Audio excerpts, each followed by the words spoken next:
إلى حضرة النبي المصطفى رسول الله صلى الله عليه وسلم. شأن الفاتحة. أعوذ بالله من الشيطان الرجيم. بسم الله الرحمن الرحيم. إياك نعبد ونستعين. صراط الذين أنعمت عليهم.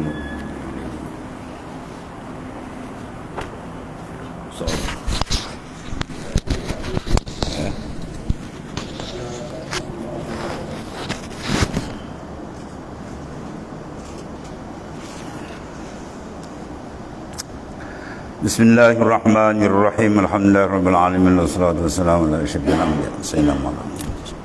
Haula wala quwwata illa billah. Qala mu'allif rahimallahu taala wa ada man nafa'a bihi bi ulumi fil amin. Masalah 126. Hari kiamat itu tiada siapa tahu kan masa melainkan Allah Subhanahu wa taala. Ini sengaja daripada ilmu ghaib, mana yang mengetahui hanya dia. Dalil yang menunjukkan atas demikian itu ialah hadis Rasulullah sallallahu alaihi wasallam dalam masalah 125. Maka jadilah makna hadis bermula tiap-tiap berdua kita ini bersamaan juga pada ketiadaan tahu. Maknanya itulah Rasulullah SAW sendiri dan Jibril alaihissalam. Masa berlaku kiamat itu dengan firman-Nya innallaha indahu ilmus sa'ah. Innallaha sesungguhnya ta'ala indahu di sisinya ilmus sa'ah, pengetahuan tentang sa'ah, itu al-kiamah. Dan lagi firman-Nya innas sa'ata atiyah akadu akhfiha, bersungguhnya hari kiamat itu akan datang hampir aku sembunyikan dia. Dan lagi firman yas'alunaka 'anis sa'ah ayyana mursaha qul innama ilmuha inda rabbih. Dan bertanya mereka itu akan dikau pada hari kiamat di mana berlakunya. Jawab olehmu ya Muhammad sallallahu alaihi wasallam, hanya senya pengetahuan waktunya itu di sisi Tuhanku. Bila sudah dijawab oleh Nabi sallallahu alaihi wasallam kepada orang muda itu yang datang tu atau pedih ya, itulah Jibril alaihissalam. Pada masalah 125 di atas, maka orang muda itu pun bertanya, qal fama amaratuha, qala antari dalam amatur rabbatah. Dan kata dia, apa alamat bagi kiamat? Sabdanya bahawa beranak jariah akan tuannya. Ya, itu antari dalam amatu, memperanakkan oleh ammah rabbataha, akan tuannya. Maka huraian ini banyak dibahas oleh ulama, ya. Kemudian masalah kiamat itu banyak, alamat kiamat itu banyak. Jadi alamat yang menunjukkan kiamat berdiri ada, ya itulah banyak. Satu daripada ialah sabda Rasulullah SAW pada masalah 126. Ya, 126. Dan maknanya telah bersalah-salahan ulama padanya atas beberapa kaul. Ada beberapa pandangan di kalangan ulama, dan yang lebih asah, yang lebih sahih, iaitulah berkhabarkan daripada banyak jadinya jariah dan anak dari mereka. Itu dengan sebab banyak orang Islam dapat kemenangan perang dan dapat tawanan daripada perempuan-perempuan dan anak-anak kafir. Maka perempuan itu menjadi sahaya perempuan. Kemudian hamba perempuan itu dapat anak daripada penghulunya. Itu maka jadilah anak ni itu seperti penghulu. Ya, itulah makna beranak jariah akan tuannya atau penghulunya. Satu tafsir. Ya, setengah mentafsirkan mana ibu-ibu melahirkan anak yang macam tuan pun ada juga. Akhir zaman banyak kan. Anak dia tapi dia buat mak dia macam hamba. Dia balik kerja dia horn dia, tin berlari orang tu buka gate.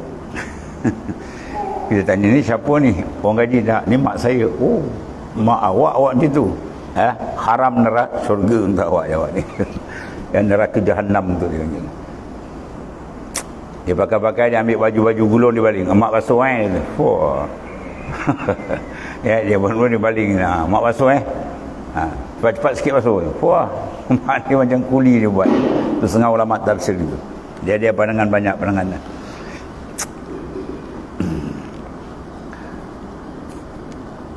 Seorang ulama besar dia tak berani makan dengan kedua ibu bapa dia. Ya, dia hidangkan makanan siap, dia suruh mak bapak dia makan dulu.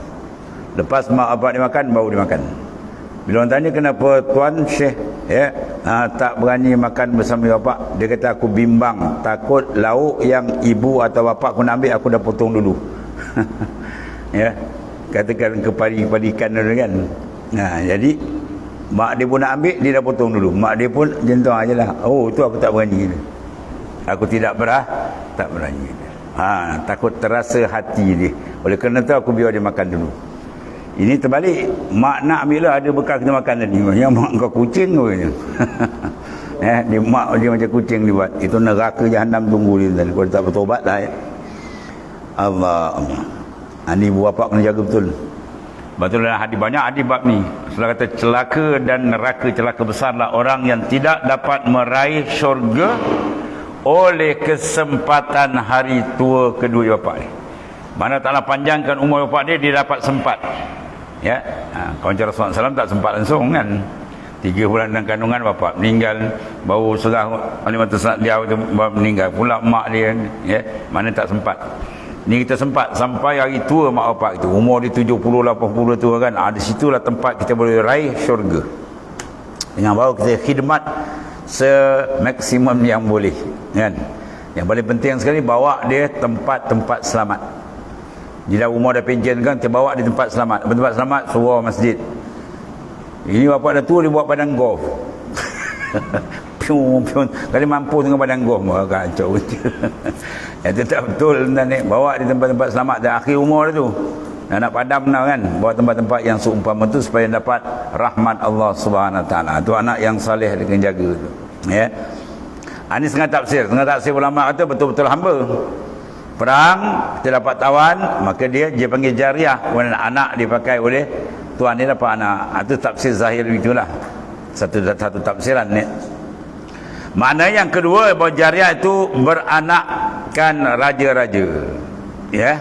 Maka jadilah ibunya jumlah daripada rakyat.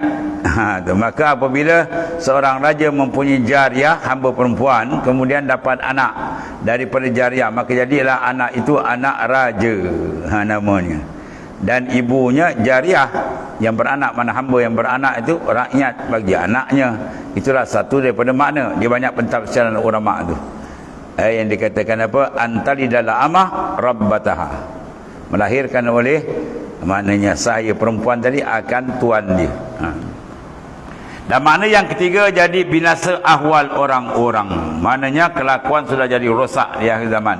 Maka jadilah banyak, ya.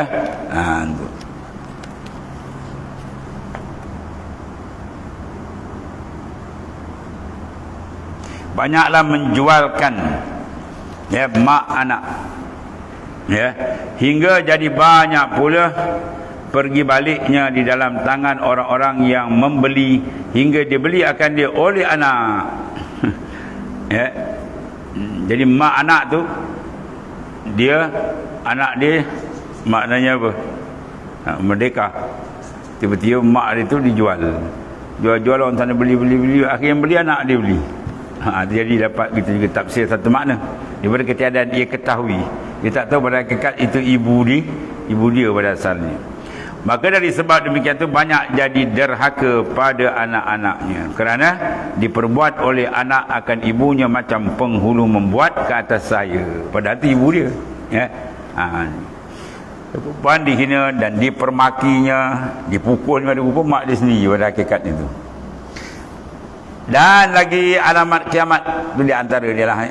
Sabda Rasulullah antaral kufah, ya, antaral kufata al-urata al-alata, ya, ashabasyah tiba-tiba yatatawwaluna fil bunyan, ya.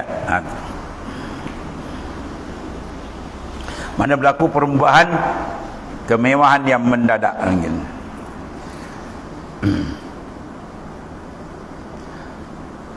Dan bahawa engkau lihat akan orang yang tiada berkasut, lagi tiada pakaian, lagi papa, lagi pula pemelihara kambing, tiba-tiba bermegah-megah mereka dengan meninggikan binaan. Ni kau pergi Saudi banyak. Dulu semua apa arak darat. Oh, sekarang julang bangunan ni naik. Kaya-kaya dia sekarang. Dia dapat emas cair bawah dia kan, minyak. Dulu kita tengok tempat kita banyak kan. Dulu hutan-hutan, sekarang dan naik kaya-kaya, mewah-mewah. Itu setengah daripada tandanya perubahan orang-orang yang tidak berkasut, yang berjalan kaki ayam dalam membangunkan bangunan yang tinggi-tinggi. Dia jadi kaya raya. Kemudian masalah berlawan-lawanan membesar dan meninggikan rumah pula. Sesungguhnya sepotong hadis dalam masalah 127 ini maksudnya mengkhabarkan alamat kiamat ialah bertukar ahwal orang. Ya, masyarakat manusia ketiga itu dah bertukar, ya, dan berubah. Maksudnya apa? Yang ini memerintah negeri pula oleh orang-orang darat. Kalau Mekah Saudi itu asal Badui banyak. Dan orang yang asalnya papa, hina, miskin, tiada apa, ada milik, ya, pakai sampai peringkat kasut untuk pakai, tak ada kaki ayam ni. Tiada apa ada pakaian pada tubuh, maka itulah pula jadi orang yang memerintah negeri dengan gagah perkasanya dan kemegahan kemenangan ni, bertukar keadaan. Maka jadilah banyak harta mereka itu dan luas kira bicara angan-angannya sampai berpaling hemahnya kepada mengikut dan mendirikan rumah dan mahligai yang besar-besar. Ini jelas kan? Habis Kaabah tak nampak dan diangkat. Habis dia punya mahligai lebih tinggi daripada Kaabah. Nampak Kaabah duduk bawah. Ini semua dah disebutkan oleh baginda sallallahu alaihi wasallam. Ini setengah daripada mukjizah baginda sallallahu menceritakan benda yang akan berlaku dan sedang kita saksikan satu persatu. Sebab tu kalau kita tengok hadis-hadis sahih Nabi sallallahu alaihi wasallam, tanda kiamat ni terlampau laju, tuan. Ya, satu timbul, tuan. Satu. Ya, cepat.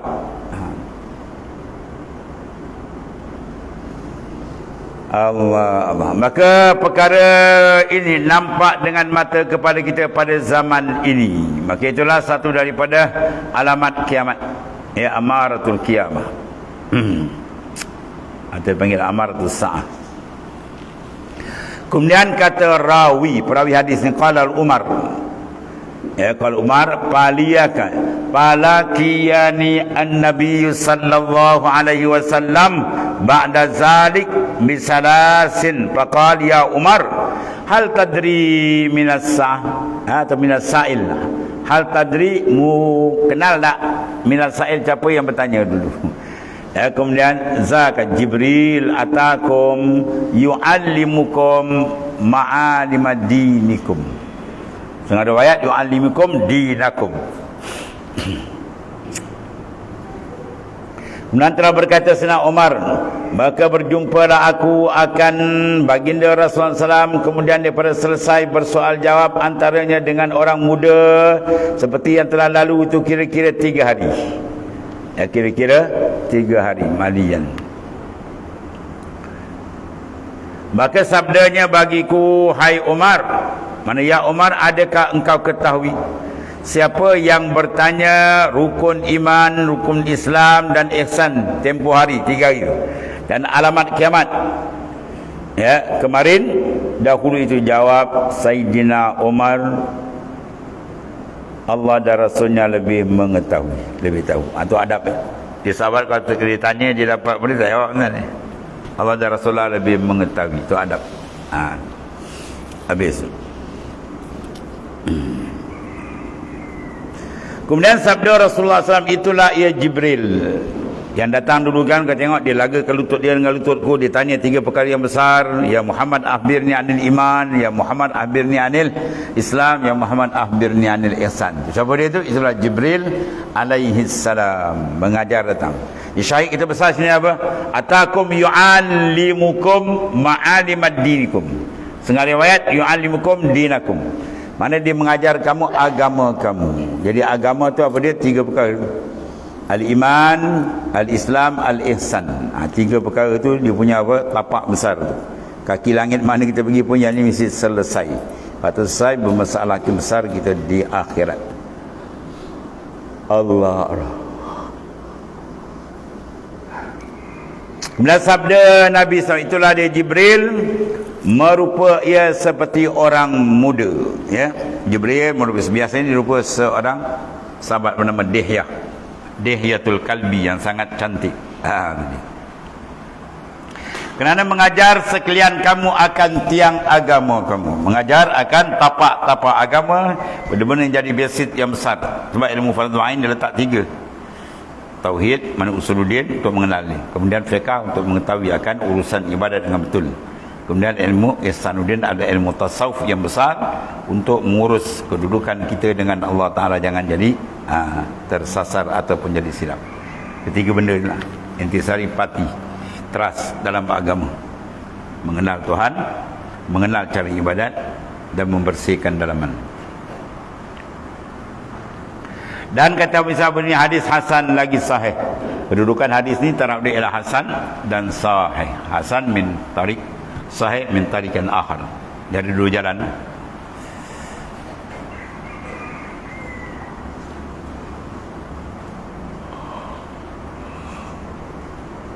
Kemudian kata tuan pengarang bamu majaa fi idafatil faraid ilal imani. Masalah 29. Yang terdatang pada menyatakan hadis membicarakan dihubungkan segala fardu itu pada iman. Ya, segala fardu itu dihubungkan kepada keimanan. Baik perbahasan dia apa? Ketahui kiranya saudaraku, segala fardu itu apabila diamalkan dia dan dibuat, maka dikatakan dia beriman. Itu fardu, wajib. Apa makna? Ma yusabu ala fi'li wa yu'aqabu ala tarki. Itu mana fardu atau kewajipan. Ma yusabu ala fi'li, barang yang berikan ganjaran pahala yang besar di akhirat atas mengerjakan dia, menuntut ilmu, mayang, puasa dan lain-lain lah. Kemudian wa yu'aqabu ala tarki, dan diazab apabila dia meninggalkan dia. Itu makna fardu. Jadi ketahui kira ya saudara, ke segala fardu itu apabila diamalkan dia dan diperbuat, maka dikatakan dia beriman. Beriman makna apa? Sempurna iman lah. Baik kita ahli sunnah wal jamaah, kalau mengerjakan dosa besar, maka tidak jadi kufur. Dia tak semayang, dia tak jadi kafir. Ya. Mau dia berdosa besar, kufur juga kufur nikmat dia. Kalau khawarij tak, buat dosa kafir, buat dosa tu kafir. Buat dosa besar, tak semayang, kafir. Minum arak, kafir. Semua kafir semua. Itu ahli sunnah wal jamaah kita tidak tengok. Kalau sekiranya dosa itu dosa yang ijma', tak ada khilaf ulama'. Kemudian dia engkar benda yang ada nas sahih mutawatir, baru dia kufur. Kalau dia tak engkar, contoh dia tak semayang, tapi kita tanya, dia mengaku lah, dia malas semua, itu tak ada kufur, dia berdosa besar. Tapi kalau dia kata tak wajib, itu zaman wudu dulu je, ada biawak ni.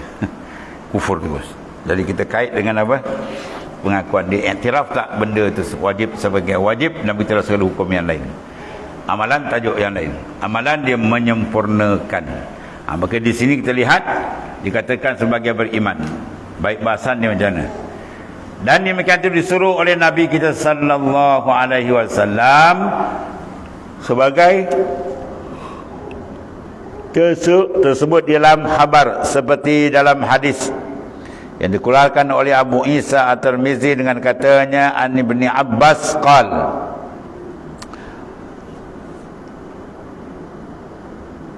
qadima wafdu Abdul Qais ala Rasulullah sallallahu alaihi wasallam. Diriwayatkan daripada seorang sahabat bagi Nabi besar kita Muhammad sallallahu alaihi wasallam, namanya ialah Abdullah ibn Qais radhiyallahu anhumah. Katanya telah datang satu utusan bernama utusan Abdul Qais kepada Rasulullah SAW di negeri Madinah. Kemudian masalah 130, utusan Abdullah bin Qais ni Kata Al-Imam An-Nawawi, ulama hadis besar dalam mazhab Syafi'i dia, rahimahullah ta'ala, dalam Syarah Muslim telah berkata, Ashabut Tahrir, yang utusan itu ialah satu jamaah atas satu kumpulan orang-orang pilihan daripada satu kaum, supaya dikemukakan mereka itu bertemu dengan orang besar-besar lain, ya, dan berunding atau berbicara apa perkara yang penting-penting. Orang tu kata maksudnya pakaian cara tu. Habis, maka utusan Abdullah ya Abdul Qais telah dikemukakan mereka itu oleh beberapa kabilah, ya, Abdul Qais, supaya pergi kepada Rasulullah sallallahu alaihi wasallam di negeri Madinatul Munawwarah, di Madinah, dan adalah mereka 14 orang, ya,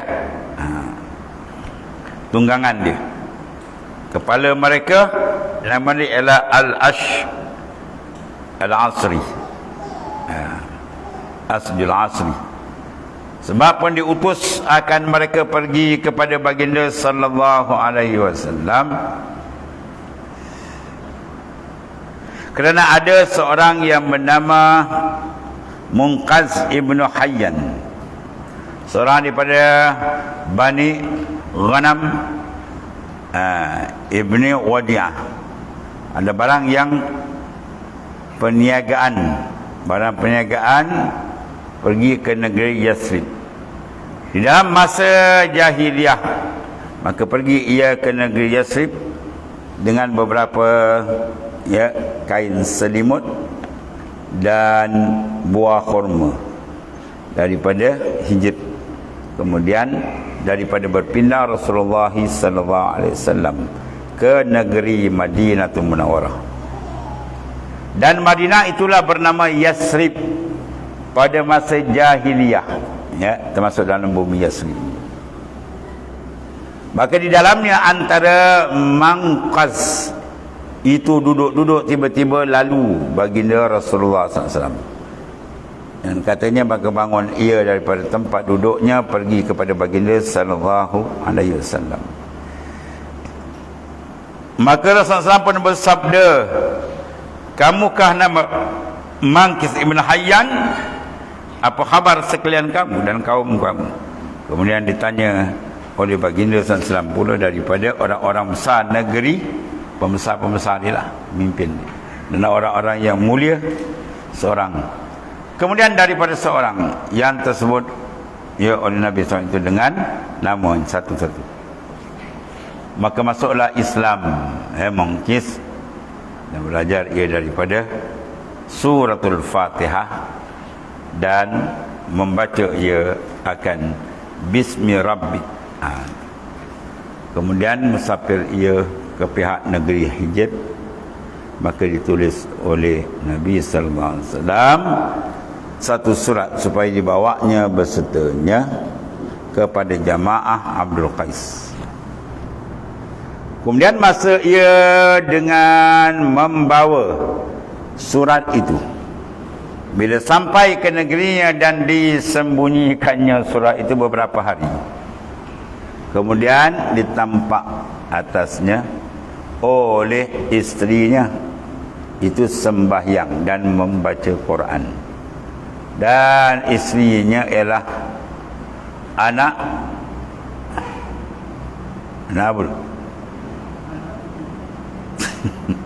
anak perempuan, anak betina. Ini anak kambing. Bahasa dia canggih betul.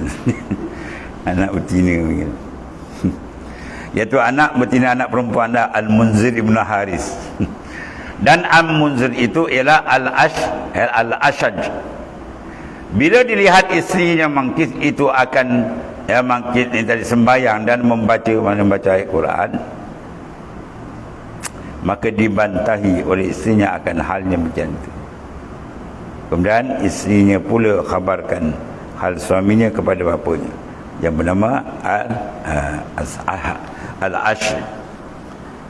Katanya, telah aku bantahi suamiku semenjak ia datang dari negeri Yasrib. Kerana ia membasuh segala hujung-hujung anggotanya. Maksudnya apa? Dia semayang lah, ambil wuduk. Ni lain macam pula ni. Tiba masuk basuh muka, hujung-hujung anggota dia tak tahu wuduk. Dan menghadap ia pula satu pihak, yang ni arah kiblat, lalu ia tunduk dan dia bongkok belakangnya sekali dan dia sujud sekali, dia tak tahu semayang. Ni apa ibadat dia buat ni. Maka itulah jadi kebinasaan semenjak pulang tadi. Maka bertemu kedua-duanya lalu bercakapan hal itu.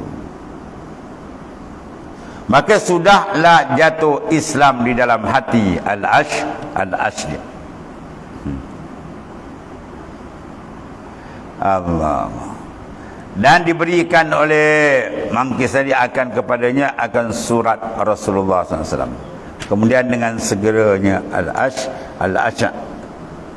al-Ashdi, dia pergi kepada kaumnya, iaitu kaumnya Asar dan Maharib, dengan surat Rasulullah SAW.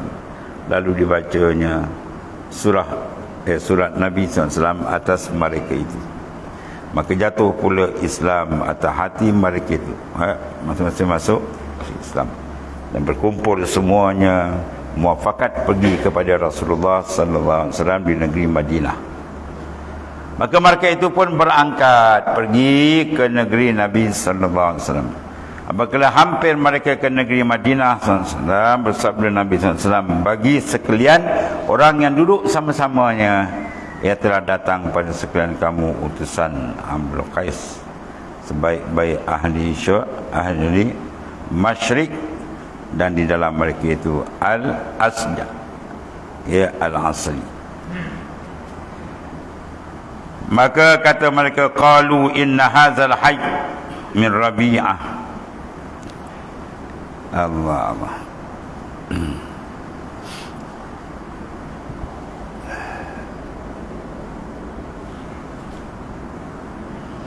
Mana tadi? Faqalu maka kata mereka, inna hadzal hayy min Rabi'ah. Ya. Walasna fadl ilaiki illa fil ashhar al-hurum. Pamarna bisyai'in ya'khudhu anka wa nad'u ilaihi min wara'ina. Bila sampai mereka pada Rasulullah SAW, lalu berkata mereka, ya Rasulullah SAW, bahawa sungguhnya kami ini satu kabilah, ialah kabilah daripada Rabi'ah, kabilah Rabi'ah. Dan sungguhnya kami ini telah di dinding antara kami dan antaramu, ya Rasulullah SAW. Jadi dia kufar mudar, yang menjadi hijab di mana tak boleh nak bertemu, dihalang. Maka tidak boleh kami sampai kepadamu melainkan di dalam bulan-bulan haram, bulan haram perang. Itulah bulan Muharram, Rajab, Zulqa'dah dan Zulhijjah. Waktu tak ada perang, waktu inilah kami boleh nak bertemu. Maka tiada upaya kami datang kerana takut akan orang-orang kafir itu, takut menginyai dia. Sebab kafir ni perangai itu zalim tak habis-habis. Oleh itu suruhlah akan kami dengan suatu yang kami ambil akan dia daripada engkau, supaya kami amalkan, dan kami seru kepadanya mereka itu di belakang. Kemudian faqal amarakum bi arba'. Rasulullah menyuruh mereka dengan 4 perkara. Al-imanu billah, summa fassaraha lahum syahadat an la ilaha illallah wa anna Muhammadar Rasulullah sallallahu alaihi wasallam, wa iqamis salah wa ita'iz zakah wa an ta'uddu khumsa ma ghanimtum. Hasan sahih. Maka sabdanya sallallahu alaihi wasallam, aku suruh akan sekalian kamu dengan 4 perkara. Pertama, beriman dengan Allah Ta'ala, percayakan Allah Ta'ala. dengan bau makrifat betul dengan dia. Kemudian ditafsirkannya bagi mereka itu, iaitulah naik saksi bahawasanya tiada Tuhan melainkan Allah, dan bahawasanya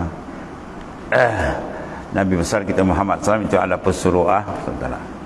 Maksudnya aku itu Nabi lah SAW, pesuruh Allah Ta'ala. Dan mendirikan sembahyang 5 waktu, dan menunaikan zakat, dan menunaikan sekalian, kamu akan 1/5 daripada barang yang kamu dapati dalam perang. Mana harta ghanimah itu terpaling mengambil. Itu di antara apa? Pesanan baginda sallallahu alaihi wasallam. Kemudian satu lagi masalah rukun Islam. Yang 5 itu mengapa tidak Nabi sebutkan pada hadis? Rukun Islam tak sebut dalam hadis. Maka dia jawab. Kata Imam An-Nawawi rahimahullah ta'ala dalam syarah Muslim,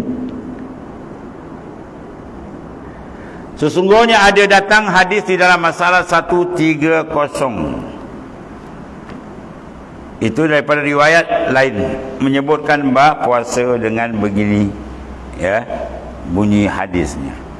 Qal amukum bi arba'in. Yang mana aku arahkan kamu dengan 4 perkara.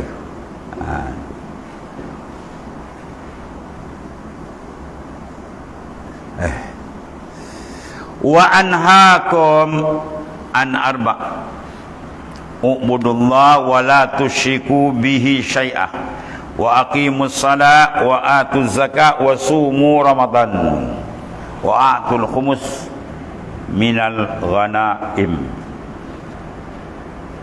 Sabdanya, aku suruh sekalian kamu dengan 4 perkara, dan aku tegar sekalian kamu dari 4 perkara. Sembah orang kamu sekalian, kamu akan ta'ala. Sembah oleh sekalian kamu akan Allah, jangan sembah makhluk. Dan jangan sekutukan dengan dia akan satu. Sebab lain semua makhluk jangan sekutukan. Mana tauhidkan betul dengan Allah Ta'ala. Dia saja memiliki ketuhanan dan sifat-sifat kesempurnaan. Dan dirikan sekalian kamu akan sembahyang. Diri, bukan if'alus salah. Kalau if'al mana buat, ya, buat tertiru nampak sama okey lah. Ini tak diri. Bila aqamah, dia ambil kalimah aqamah yuqimu iqamah. Apa makna iqamah? Ay ityanuha bi syara'itiha wa arkaniha wa adabiha zahiran wa batinan. Itu maksudnya. Mana mendatangkan sembahyang tu atas segala syarat-syaratnya, rukun-rukunnya, adab-adabnya, zahir dan batin. Itu makna dirikan sembahyang. Macam mana Nabi sembahyang, itulah kita sembahyang. Sallu kama ra'aitumuni usalli. Sembahyang macam mana kamu lihat sembahyang. Jadi para sahabat dapat lihat Nabi sembahyang. Jadi kita tak dapat lihat macam mana. Sebab tu ditafsirkan ra'a dengan makna ra'a ilmiyah. Sebagaimana kamu mengetahui aku sembahyang. Dia. Kamu sembahyang, kalau sahabat lihat. Kalau kita lihat dengan mana mengetahui. Bila mengetahui, mana kita ambil daripada mana? Hadis-hadis yang sahih. Itu maksud riwayat yang sahih. Kama ra'aitumuni bermakna kama alimtumuni. Bagaimana kamu mengetahui. Mengetahui itu apa? Ilmu. Dia ilmu tu mana? Itu menggunakan riwayat yang sahih daripada Nabi sallallahu alaihi wasallam. Ya. Habis.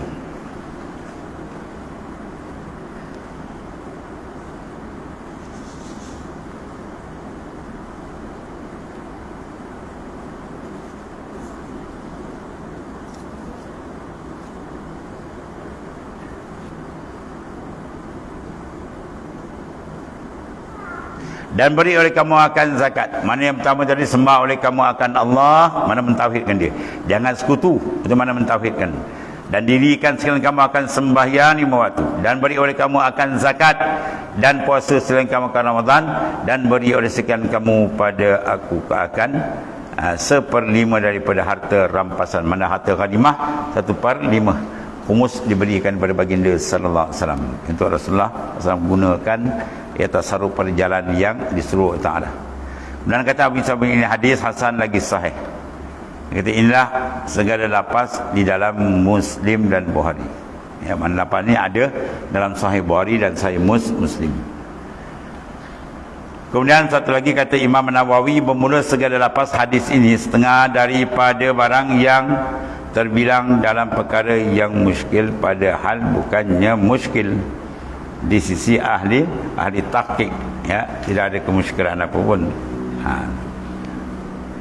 Tengok dia kata, dan bermula yang iskal apa? Ialah pada keadaannya sallallahu alaihi wasallam bersabda, aku suruh sekalian kamu dengan 4. Dan rukun Islam ada apa?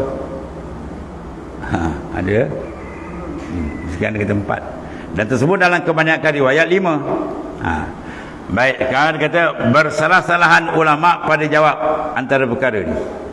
Bermula yang lebih zahir ni barang yang dikatakan dia oleh Imam Ibnul Battal rahimahullah ta'ala dan syarah Sahih Bukhari. Katanya disuruh mereka dengan 4, dijanjikan mereka dengan dia, kemudian ditambahnya akan mereka akan yang kelima, kemudian tambah lagi, ya, ini akan menunaikan 1/5 tadi, kerana bahawa mereka itu adalah tinggal diam dekat dengan orang-orang kafir. Bawa keluar budak. Maka jadilah mereka itu orang-orang, ya, yang perang dan orang-orang yang mendapat ghanimah. Dan telah disebutkan oleh Al-Syekh Ibnul Amruf Ibn Salah sumpama itu. Maka katanya perbezaan, ya, Nabi SAW menyuruhkan mereka beriman dengan Allah, ya, telah diulangnya menyebut yang 4, ya, dan disifatkan baginya dengan bahasa ia iman, kemudian ditafsirkan dengan 2 kalimah syahadat, dan sembahyang dan zakat dan puasa. Maka ia muafakat bagi hadis, iaitu mana hadis bunyal islamu ala khams, dibina Islam atas 5 rukun. Walhasil tak ada apa, sama. Dan bagi tafsir Islam dengan 5 hadis Jibril alaihissalam. Dan telah disebutkan dahulu barang yang dinamakan Islam itu dinamakan iman. Dia ada mulazamah antara iman dan Islam. Itu ada iman saja di Islam, tak ada Islam tak ada iman, dia dua-dua sekali. Sebab iman menerima batin, Islam menerima zahir, dia ada dua. Dan bahawasanya iman dan Islam itu dipanggil yajtami'an dan yaftarikan. Dia istimak dan dia yaftarik, mana dia berbeza. Makna dua-dua tu kena ada, tapi segi kepahaman dia berbeza. Iman makna lain, Islam tu makna lain, dan dua-dua tu kena sekali ada. Dan sungguhnya telah dikata orang sebenarnya tidak disebutkan haji pada ini hadis kerana belum ada turun fardu baginya. Dan di dalam ni tak disebut, ya, dia kurang haji tak ada, sebab ketika itu belum turun lagi ayat haji. Sebab semua kita cerita ni awal-awal Islam, dia banyak kita dapat awal perkembangan awal. Dan ada pun sabda Nabi SAW, wa antu addu hamsan minal ghanam, dan berkatanya atas sabdanya syahadat alla ilaha illallah, kerana bahawasanya lazim daripadanya bahawa adalah yang 4 itu jadi 5, bahkan ia ataf, ya, atas sabdanya bi arba'. Tahu ataf, ya, ataf dia panggil kata sendi, kalau bahasa nahwu je lah ataf. Jaa Zaidun wa Ahmad, terdatang Zaid, wa tu huruf ataf, dan ya. Saya makan nasi dan kuih, dan tu dia panggil huruf ataf. Asal dia saya makan nasi, saya makan kuih, dua ditulis kan. Jadi nak ringkaskan, saya makan nasi dan kuih, dan tu panggil huruf ataf. Tu kan ada ilmu nahwu ni lah, ya. Maka jadilah ia dihubungkan kepada 4, bukannya satu daripadanya. Dan jika ada ia satu daripada itlaq, sepotongan iman sekalipun. Dan katanya, dan ada pun tidak disebutkan puasa pada riwayat yang pertama, itu iaitulah terlalai daripada rawi, dan bukannya perselisihan daripada yang menterbitkan dia daripada Nabi sallallahu alaihi wasallam. Bahkan daripada perselisihan rawi-rawinya, iaitu menerbitkan 2 sebab berlainan, ya, maka pada dhabit dan hafaz. Itu dalam keadaan hadis lah. Mana orang tadi yang nak bawa misalnya orang yang hafiz, yang dhabit, yang kuat ingatan dia. Barang yang telah terdahulu kenyataannya, maka hendaklah faham akan demikian itu, dan tadbir akan dia. Nasaya engkau dapati akan dia. Jelas tidak ada apa pertentangan, insya-Allah taala, bagi huraian ni. Daripada simpulan inilah akhir kalam ya Syekh Abil Amru. Intah, dia kata awal di tepi Qastalani syarah bagi kitab Bukhari. Kemudian babu maja'ah fi istikmal al-iman wa ziyadatuha wa naqsah. Akan datang diceritakan masalah kena menyempurnakan iman dan menceritakan kelebihan dan kekurangan dia. Babu maja'ah fi istikmal al-iman ila akhir wada'ana. Bismillahirrahmanirrahim. Alhamdulillah. Sayyidina wa nabiyina Allahumma ghfirna ya Allah wa inna khaira kullahu bi wa anta min Allahumma haqqina. Alhamdulillah. Subhanakallah.